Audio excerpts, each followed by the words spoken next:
sëriñ bi doon sëkk tey ak ëllëg kon nag nañ ko fas yéene liggéeyal wajjahtu kulliya bi hamdin wa sukur ila waliyil mu'minina wa sakur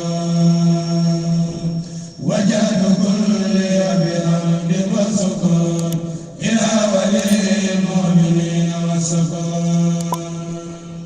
a'uuzu billahi mina shaytaani rajiim. bismillahi rahmaani rahiim. alhamdulillahi rabbil aalamiin.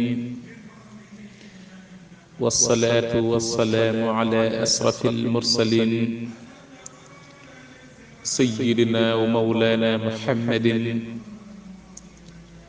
wa alaa aalihi wa sahbihi wa sallama tasliimaa. silaali ilal jannaati baaxin tawassaat wa kulli wa maa li zaala xaamin musassisu. mbokk yi seen yóbbalu bis bi ak seen mbokkum taalibe Cheikh Ndiaye Gana. am na naar bu tuddoon Moxtaar Wuld Bulul. ab jàngalekatub xam-xam la woon bu mag ca gànnaar. baayam da ko féetale woon ak sëriñ Tuuba xaadala wallaahu maxtaaralahu. nee na mas nañoo toog ak sëriñ bi mu wax ne nañu ko may maanaam yaatal.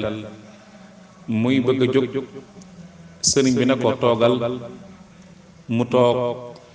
sëriñ Tuuba xaadala wallaahu maxtaaralahu ne ko sunu boroom subhaanahu wa taala nee na ma teral la tànnal. mu ne ko duma tànn tànnal ma.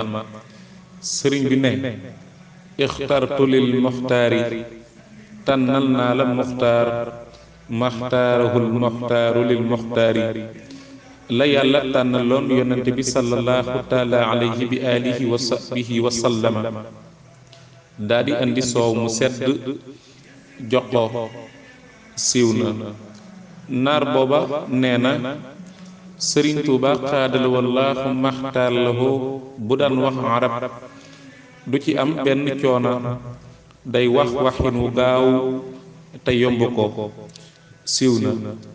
ci biir loolu danañu leeral ne sëriñ Tuuba xaadala wallaahu maxtaar lahu lu mu def sunu borom subhaanahu wa taala moo ko ko defloo. lu mu waxit moo ko ko waxloo. ba tey naar bi lii mu def am nam njàngale ci ñun murit yi. ndax bàyyi ak tere wala bàyyi ak tànn daa bokk ci ab murit te sax daa bokk ci liy matal murit gi.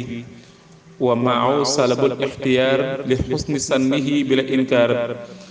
loolu sëriñ bi wax ne ixtartu lil muxtaaru tànnal naa la muxtaar maxtaarahul muxtaaru lil muxtaari.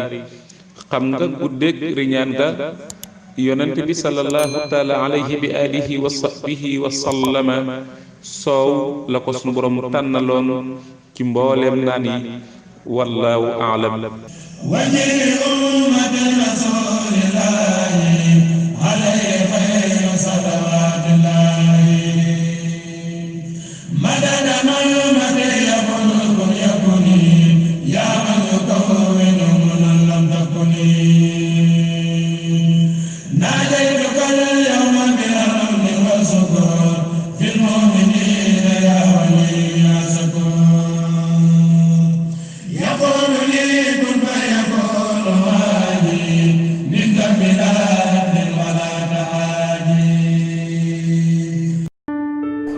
sëriñ bi doon sëkk tey ak ëllëg kon nag nañ ko fas yéene liggéeyal